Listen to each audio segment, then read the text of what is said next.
TJ terfikir mungkin Maha Guru dan puak laknatnya tu tengah buru dia. Badan TJ mula menggeletar. Cepat-cepat dia menyorok di sebalik pokok-pokok renik di sekeliling dia tu. Suara orang bercakap makin lama makin kuat. Ada ketika mereka sebut dan lau nama TJ sekuat hati. TJ bertambah cemas. Badan dan muka dia rapatkan ke tanah. Dekat sini kamu bersembunyi. TJ terus angkat muka. Sepasang kaki betul-betul dekat depan batang hidung dia.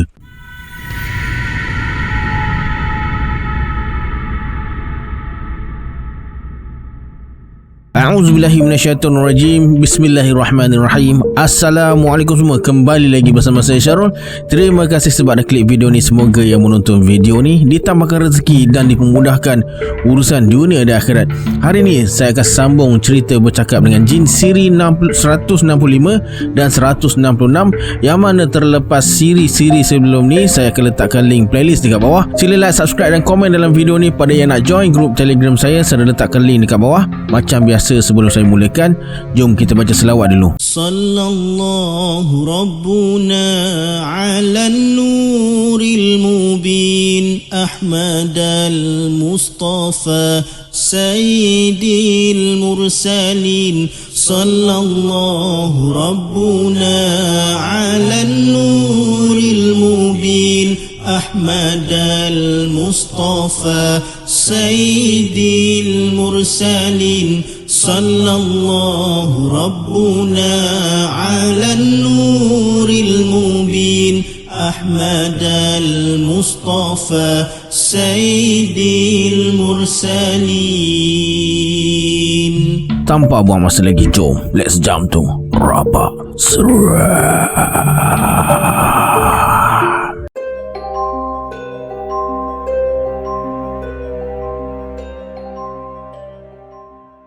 Sebaik saja TJ berlindung dekat situ, terdengar bunyi petir yang membuatkan telinga terasa pekak dan bumi terasa macam bergegar. La haula wala. Itu yang terpacu dari mulut TJ bila tengok pokok mempelam tempat Maha Guru dan orangnya berkumpul tadi dipanah petir. Batangnya terkopak dua, daun dan ranting hangus dimakan api, pangkal dan akar pokok tercabut dari tanah dan terus tumbang. Dalam keadaan cemas tu, TJ terfikir, inilah peluang dia untuk larikan diri dari Maha Guru laknat dan anak buahnya tu. Hujan masih turun, badan terasa menggigil. TJ nekat, dia nak rempuh pagar bulu kuning dalam hujan tu. Masa TJ rempuh pagar bulu kuning tu, terasa macam ada sesuatu kejar dia dari belakang dan pukul leher dia dengan bulu kabung. TJ tak peduli, dia terus lari selamatkan diri sambil mulut dia tak henti-henti baca surah Al-Ikhlas, Al-Falaq dan An-Nas. TJ lari dan terus berlari sampai bunyi tapak kaki makhluk aneh yang kejar dia tu hilang entah ke mana. Walaupun tak dikejar lagi, TJ terus berlari hingga mula rasa penat dan tercungap-cungap. Langkah mula terhoyong-hayang, seluruh sendi terasa sakit-sakit, tapi perjalanan tetap diteruskan. Tiba-tiba TJ terjumpa sekumpulan klip-klip. Yang peliknya, bila dia berjalan, kumpulan klip-klip tu ada, tapi bila dia berhenti, sekumpulan klip-klip tu hilang. Cahaya klip-klip itulah menerangi sekitar kawasan yang TJ lalui dan macam diarah untuk ikut ke mana kumpulan klip-klip tu pergi. Masa tengah berjalan sambil diterangi dengan cahaya klip-klip tu, TJ terhidu bau bunga melati yang cukup wangi dan terdengar sayup-sayup bunyi kokokan ayam. Maknanya TJ berada tak jauh dari kawasan perkampungan. Kumpulan klip-klip yang jadi penyuluh jalan mula berkurangan dan berpecah dua. Separuh menuju ke sebelah kanan dan yang separuh lagi masih jadi penyuluh jalan. Kokokan ayam makin jelas kedengaran dan terasa dekat sekali. Dalam suasana hening nak menjelang subuh, langkah diteruskan.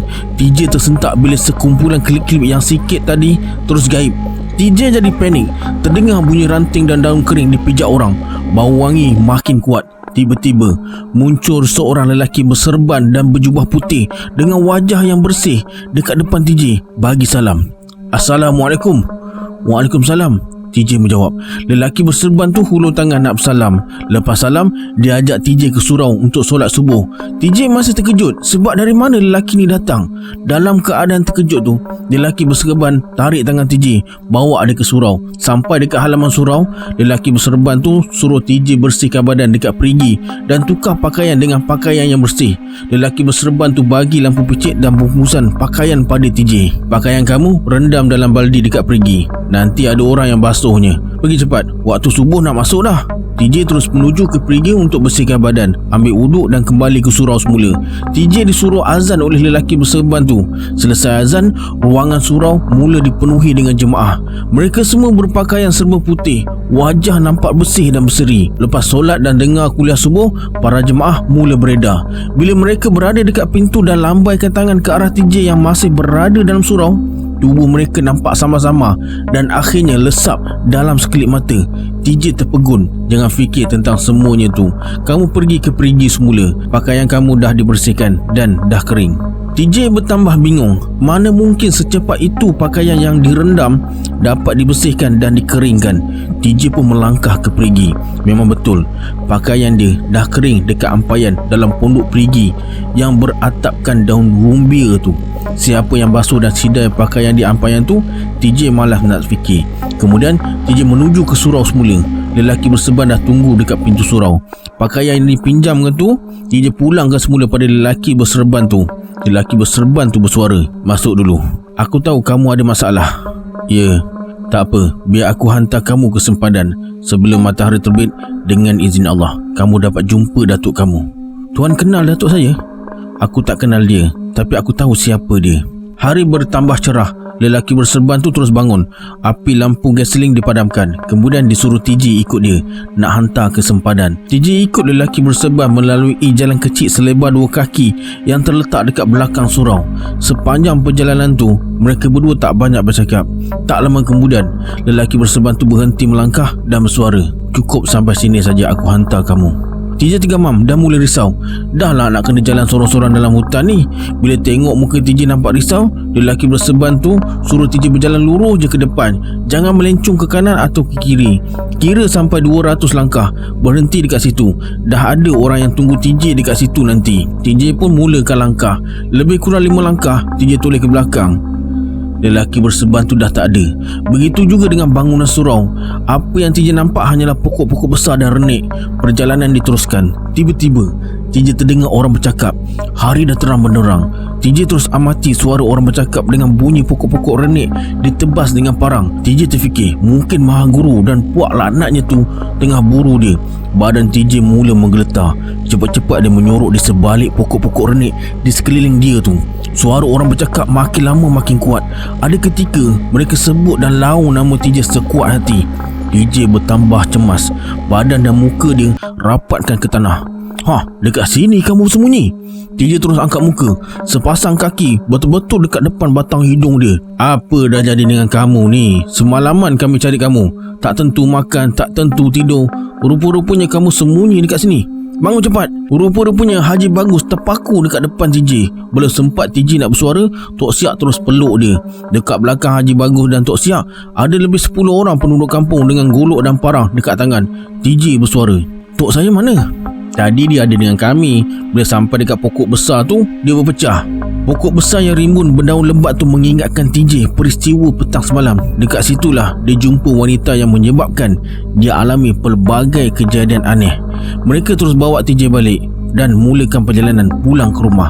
Tak lama berjalan, tiba-tiba Haji Bagus suruh berhenti dan sembunyikan diri sebab dia terdengar macam ada orang berjalan.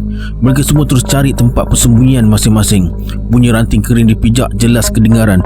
Begitu juga dengan bunyi batang-batang pokok kecil patah akibat dirempuh sesuatu yang besar. TJ tergamam bila ternampak sepasang gajah yang cukup besar berlintas depan dia dan Haji Bagus. Pasangan gajah tu terus meredah hutan menuju ke utara. Sebaik saja sepasang gajah tu hilang dari pandangan, Haji Bagus suruh anak buahnya keluar dari tempat persembunyian. Perjalanan diteruskan semula.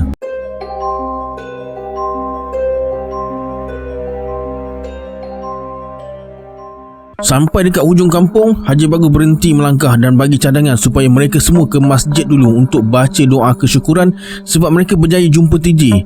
Kemudian perjalanan diteruskan semula. Lebih kurang dalam jarak 100 hingga 150 kaki nak sampai kawasan masjid, tiba-tiba jantung TJ berdebar. Dia terasa macam ada yang perhatikan gerak-geri dia. Tapi TJ tak bagi tahu sesiapa. Dalam keadaan cemas, langkah diteruskan. Tiba-tiba ada orang bagi salam. Serentak mereka semua toleh ke arah kanan. Datuk TJ dengan Andi Kamarul muncul dari celah-celah rimbunan pokok kecil. Kemana kamu pergi? Tanya Datuk TJ. TJ tergamam nak menjawab. Jangan dipaksa cucu kamu, semangatnya belum pulih. Kalau kamu marah-marah, buruk jadinya. Tak usah buang masa, kita ke masjid dulu. Kita buat solat syukur. Sebelum bergerak ke masjid, Haji Bagus cakap sesuatu dengan salah seorang anak buahnya yang berbadan kurus. Si kurus tu hanya banyak mengangguk dari bersuara. Sebaik saja Haji Bagus selesai bercakap, si kurus keluar dari kumpulannya lalu bergerak menuju ke arah rumah Haji Bagus. Bila masuk di pekarangan masjid, anak buah Haji Bagus bergegas ke pergi bersihkan diri, termasuk TJ, Andi Gamarul, Tok Siak, Datuk TJ dan Haji Bagus. TJ terkejut bila tengok anak buah Haji Bagus dah pakai pakaian baru dan bersih. Kata Andi, dah jadi kebiasaan orang-orang dekat sini, bila masuk hutan untuk cari orang hilang atau sesat, mereka pakai pakaian khas iaitu berbaju putih, seluar hitam dan kain lilit kepala berwarna merah. Pakaian mereka disimpan dalam pondok kecil dekat bucu masjid.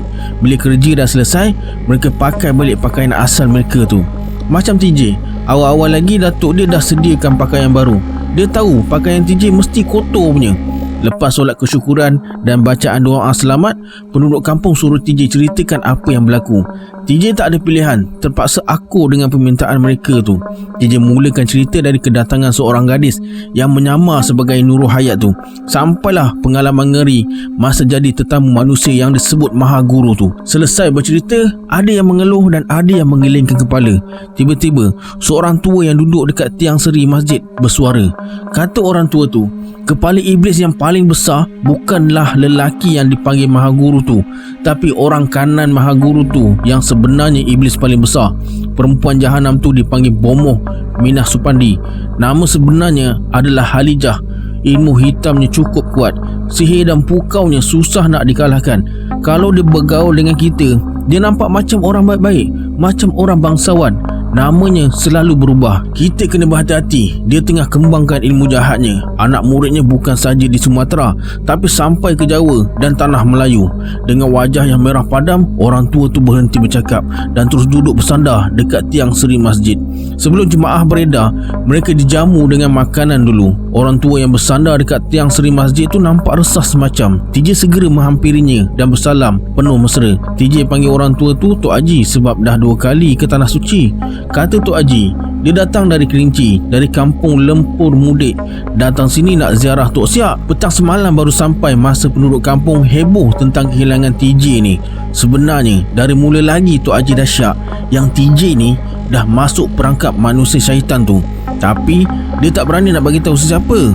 Tok Haji tahu Datuk TJ pun sependapat dengan dia, tapi dia tak nak cerita. Walau apa pun jangan fikirkan. Yang penting TJ dah selamat dan Tok Haji bercadang nak ajak TJ dengan Datuk dia ke Tanah Kerinci. Kalau tak dijemput pun, Datuk TJ memang ada rancangan nak ke sana. Menjelang pukul 12 tengah hari, masjid jadi sunyi. Para jemaah dah pulang ke rumah masing-masing. TJ, Datuk dia dan Andi Gamarul pergi ke rumah Haji Bagus.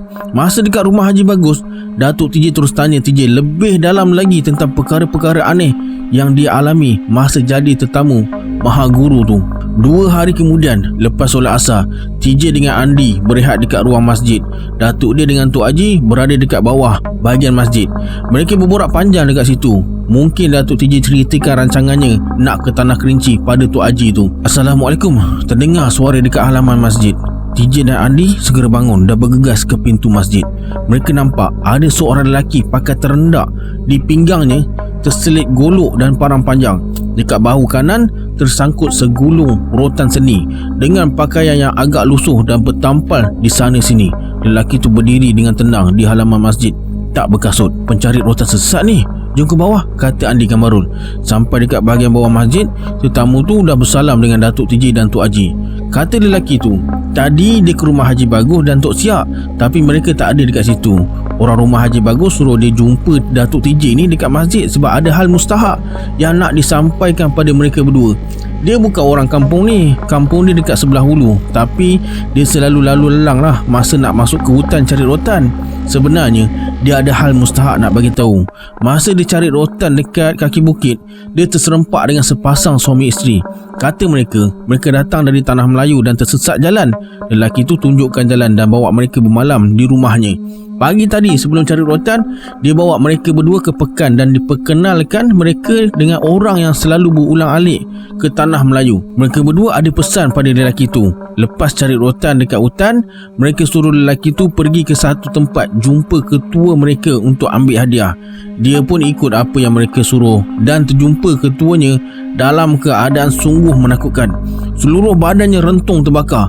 Tempat kediamannya berselerakan, tapi ada beberapa patung manusia dan binatang yang dibuat dari tembaga kuning. Masih elok, terjumpa juga beberapa bahagian tanah yang diturap dengan simen. Tak jauh dari tubuh yang terbakar hangus tu, dia jumpa mayat lelaki rentung separuh badan dari pinggang ke atas, dari pinggang ke bawah elok. Dan ada juga terjumpa mayat perempuan mati di hempat pokok besar, separuh badannya terbenam ke dalam tanah. Masa lelaki tu berpusing-pusing dekat situ, dia terjumpa pedang lama dan tempayan. Oh, terlupa pula nak bagi tahu nama. Nama saya Khatib Koyan, tapi orang panggil Koyan je. Habis bercerita, Koyan pun teruskan perjalanan pulang. Lebih kurang dalam jarak 10 kaki melangkah, Koyan patah balik dan serahkan beberapa bungkus barang yang diberikan oleh pasangan suami isteri itu pada dia. Mereka suruh serahkan barang-barang tu pada Haji Bagus. Koyan pun keluarkan 3 bungkusan yang berbalut dengan kain hijau, putih dan merah dari dalam bajunya. Alright, sampai sini dulu sambungan siri Bercakap dengan Jin. Kita berjumpa di siri akan datang. Saya Syarul. Assalamualaikum. Adios.